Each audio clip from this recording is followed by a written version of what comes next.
क्या आपको मालूम है चीनी कैसे बनती है? जैसा कि आपको दिख रहा होगा कितनी आसानी से ताजी ताजी चीनी बन रही है। चलिए पूरा प्रोसेस जानते हैं, आखिर चीनी फैक्ट्री में बनती कैसे है। दोस्तों, शायद ही ऐसा कोई शख्स होगा जिसे मीठा न पसंद हो, क्योंकि थोड़ा बहुत ही सही, लेकिन हम सभी मीठे के दीवाने हैं। और मीठे के लिए इस दीवानगी का असर अभी से नहीं बल्कि 2000 सालों से भी पहले से चला आ रहा है। क्योंकि मीठे का स्वाद मुंह में आते एक अलग एहसास होता है। वो हमारे दिमाग में खुश रहने वाले हार्मोन्स जिन्हें डोपामिन कहा जाता है उन्हें सक्रिय कर देता है। खैर, मिठास तो हमारे दिमाग में असर करती ही है, लेकिन जब बात मीठे की आती है तो सबसे पहले चीनी का जिक्र आता है, क्योंकि अधिकतर चीजें चीनी से ही तो बनती हैं। लेकिन जब दुनिया भर में मौजूद अधिकतर स्वादिष्ट चीजें चीनी से बनकर तैयार होती हैं, तो सवाल यह आता है कि आखिर चीनी किस चीज से बनकर तैयार होती है और इसे बनाने के लिए किन किन प्रक्रियाओं से गुजरना पड़ता है। दोस्तों, आज की वीडियो में मैं यानी आपको दोस्त विशाल प्रजापति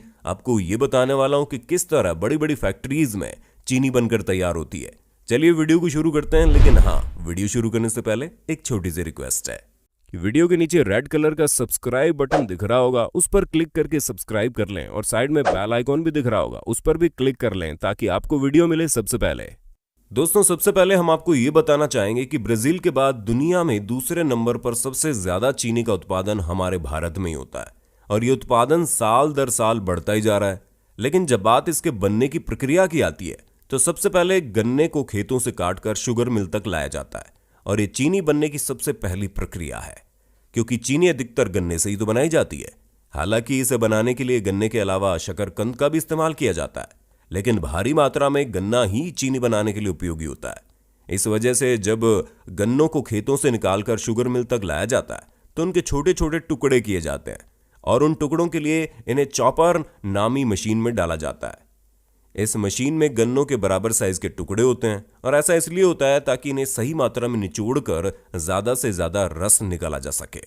और फिर दोस्तों, गन्नों को धोया जाता है और जब गन्ने पूरी तरह से साफ हो जाते हैं तो उन्हें निचोड़ने के लिए क्रैशर में डाल दिया जाता है ताकि गन्ने का रस और छिलका पूरी तरह से अलग अलग हो जाए। दोस्तों, शुगर इंडस्ट्री में अलग होने वाले छिलकों को बगास कहते हैं,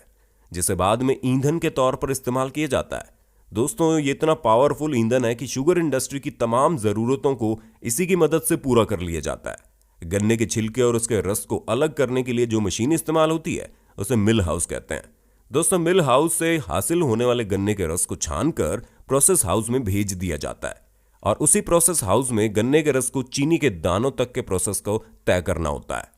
जहां सबसे पहले गन्ने के रस को 75 डिग्री पर गर्म किया जाता है और फिर इसमें मिल्क ऑफ लाइम मिलाया जाता है। और इसे मिलाने का एकमात्र मकसद यही होता है कि गन्ने में मौजूद एसिडिटी को कम किया जा सके, क्योंकि उसके अंदर हल्की फुल्की एसिड की मात्रा होती है। लेकिन इस अम्ल को मिलाने के बाद वो कम हो जाती है और फिर उसे करीब 104 डिग्री में गर्म करके क्लैरिफायर में डाला जाता है, जहां पर उस रस के अंदर तरह तरह के फूड ग्रेड केमिकल इसमें डाले जाते हैं ताकि रस में मौजूद तरह तरह की इम्प्योरिटीज वगैरह नीचे बैठ जाए, जिस वजह से हमें साफ रस ऊपर की सतह पर आता हुआ दिखाई देता है। तो दोस्तों, साफ रस ऊपर आ चुका होता है, इसे इवेपोरेटर की मदद से भाप में उबाला जाता है ताकि रस में मौजूद पानी भाप बनकर अलग हो जाए और इसी प्रोसेस की वजह से रस गाढ़ा होकर शिरा बन जाता है। और फिर ये गाढ़े शिरे को भाप के जरिए गर्म करके चीनी के खानदाने यानी कि रॉ शुगर क्रिस्टल्स बनाए जाते हैं। और जब ये रॉ शुगर तैयार हो जाते हैं तो इसका कुछ हिस्सा रख लिया जाता है, क्योंकि इसे मिश्री बनाने वाले लोग खरीद लेते हैं, क्योंकि इस तरह की चीनी केमिकल से भरी पड़ी रहती है, जिस वजह से मिश्री बनाने के लिए एक कढ़ाई में रॉ शुगर यानी पानी और थोड़ा सा दूध डालकर अच्छी से उबाला जाता है। और कई घंटों तक उबालने के बाद जब ये लेसदार हो जाती है तो पहले से तैयार दूसरे बर्तन जिनके ऊपर धागे लगाए जाते हैं उसमें डाल दिया जाता है और फिर 8 दिनों तक इन्हें पूरी तरह से ढककर रखा जाता है ताकि इसको किसी भी तरह की हवा ना लगे। और जब 8 दिनों बाद इसे खोला जाता है तो रॉ शुगर से मिश्री बनकर तैयार हो जाती है, जो कि चीनी की तरह ही होती है, लेकिन उसका स्वाद थोड़ा अलग होता है। और दोस्तों, हम आपको बताना चाहेंगे कि रॉ शुगर से बताशे भी बनाए जाते हैं, जिसके लिए कढ़ाई में चीनी, पानी और रंग को सफेद करने के लिए बेकिंग सोडा या हाइड्रो पाउडर डालकर अच्छी तरह से पका लिया जाता है और बाद में इसके छोटे छोटे ड्रॉप्स गिराकर बताशे बनाए जाते हैं। पर अब बात करते हैं असल मायनों में जो छोटी छोटी चीनी हम खाने में प्रयोग करते हैं वो किस तरह बनती है उसके लिए दोस्तों रॉ शुगर को शीरे से अलग करने के लिए एक खास तरह की छलनी से गुजारा जाता है, जहां देसी चीनी और शीरे को अलग कर दिया जाता है। दोस्तों उस शीरे को मोलासेस कहते हैं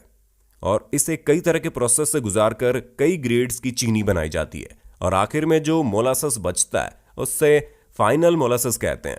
और ये शुगर इंडस्ट्री के लिए बाई प्रोडक्ट होता है, जबकि हासिल होने वाली देसी चीनी को गर्म पानी में डालकर दोबारा से मेल्ट किया जाता है और दोस्तों फिर इन्हें लीकर में डाला जाता है, जिसके अंदर कई तरह के फूड ग्रेड केमिकल्स डाले जाते हैं ताकि चीनी का कलर सफेद हो जाए और फिर इस देसी चीनी को छानकर प्यूरिफाई किया जाता है और फिर दोस्तों उससे हासिल होने वाली चीनी को गर्म हवा से पूरी तरह से साफ कर दिया जाता है, जिसके बाद इस फाइनली चीनी के दानों को चीनी के साइज की छलनियों से गुजारकर अलग अलग कर दिया जाता है, जहां बारीक और मोटे दाने वाली चीनी को पैक करके सप्लाई के लिए भेज दिया जाता है और जो दाने छोटे रह जाते हैं उन्हें पीसकर शुगर पाउडर बना दिया जाता है।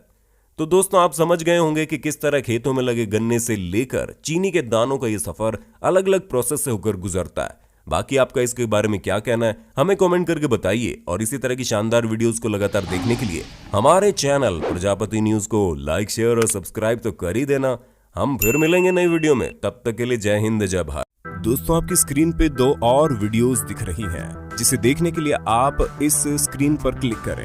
दोनों देखिएगा, बहुत अच्छी वीडियो बनी है।